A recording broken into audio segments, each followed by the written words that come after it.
By promulgating the new law, the Hong Kong Bar Association says that the MPC has undermined Hong Kong SAR's autonomy and has violated Article 18 of the Basic Law in terms of creating laws. Is that the case? Of course, it's not the case.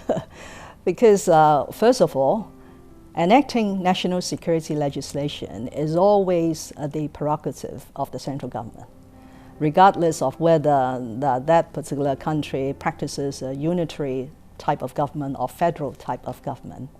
The very fact that we have an opportunity under Article 23 of the Basic Law to enact local legislation on our own is a demonstration of trust from the central government.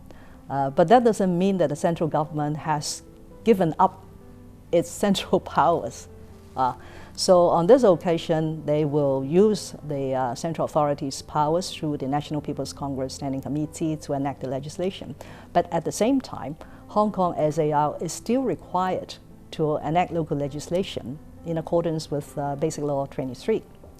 And Basic Law Article 18 says that if laws, national laws, fall into the areas which are not within Hong Kong's autonomy, and national security, like defense, like foreign affairs, are clearly matters belonging to the country.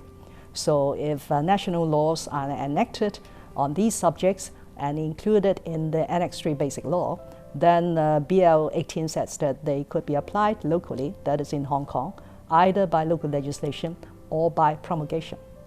So this time, the decision is to do it by promulgation, because it is almost impossible. As a chief executive, I have to confess, it is almost impossible to have a national security legislation enacted by the local legislative council in the near future. Who stands to lose more from the revocation of Hong Kong's special status by the US? Hong Kong, Chinese mainland, or the US itself? No one will win, if I may answer that way. It's just like over the US-China trade wars in the last 2 years or so. Everyone will lose in a trade war. But if somebody wants to wage a trade war, then we should not retreat. We will have to face it. As far as Hong Kong-US relationship is concerned, if you take trade in goods, America enjoyed the largest trade surplus in the world with Hong Kong, which amounts to about 30 billion US dollars a year. In fact, last year came down a bit. It's 26 billion as compared to 2018, it was 30 billion a year, 30 billion surplus. So this was a very good illustration that America lost by waging a trade war, and so the imports and exports all dropped. So in terms of trading goods, we are not worried. In terms of US investment, yes, we have over 1,300 US companies in Hong Kong. Actually, many of them are using Hong Kong's strategic position as their regional headquarters for the Asia-Pacific region and for going into the mainland market. Mainland is a huge market for most foreign companies. And the good thing of operating from Hong Kong is we are by and large nationality neutral.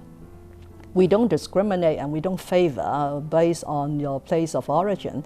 Under CIPA, this closer economic partnership arrangement that Hong Kong has signed with the central government, we give preferential access, equal access to every company, whether their parent company is American, Australian, or Japanese.